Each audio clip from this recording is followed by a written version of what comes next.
Thank you for having stayed with us for the news. Now, in our first story, concerns have been raised about the continued reduction in the budget for kindergarten education in Ghana.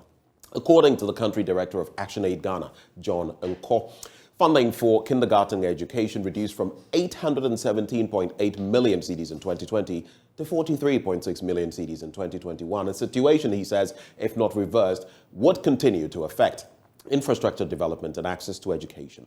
He made the remarks at the handing over of kindergarten and junior high school blocks at Amamfrom and Ataniata in the Ahafo region. Precious Semevo has more.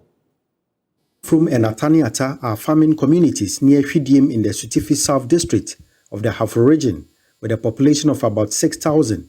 The two communities have only two government-funded basic schools with inadequate and deplorable infrastructure.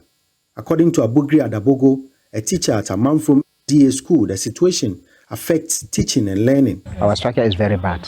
Sometimes if it rains, you could come and there's water in the classroom.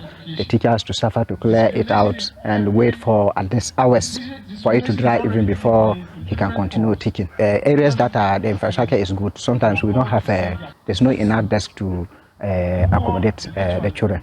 To enhance early childhood readiness, ActionAid and their partners put up a 2-unit KG block and a 3-unit JHS block with ancillary facilities for pupils of Amamfrom and Ataniata. Here is the country director of ActionAid, John Nko, at the handing over ceremony.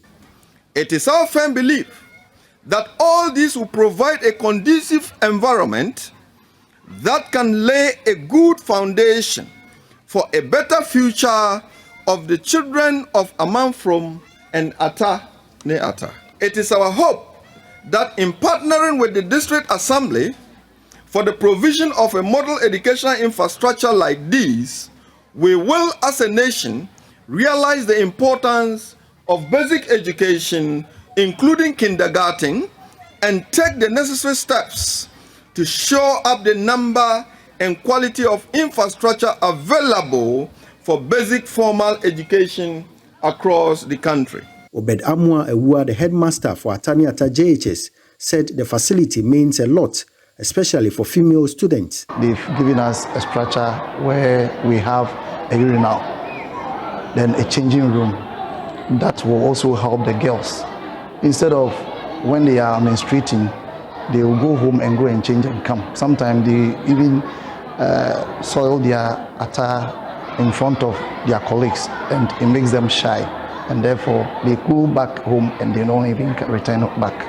It will have a positive impact, yes, on the children in terms of attendance and the zeal to learn. John Nko, however, bemoaned the low budgetary allocation to KG education and wants the government to reverse the situation to aid infrastructural development and access to education. Funding to the kindergarten sector of the education sector in Ghana reduced from 817.8 million Ghana cedis in 2020 to just 43.6 million cedis in 2021. ActionAid is particularly concerned about the outlook for the kindergarten expenditure. If these budget cuts are not reversed, it will significantly reduce early childhood school readiness and exacerbate existing inequalities between the education system. The government must begin to see education, especially at the basic level, as a right. Precious Semevo, Joy News, Ataniata, near Hwidiem.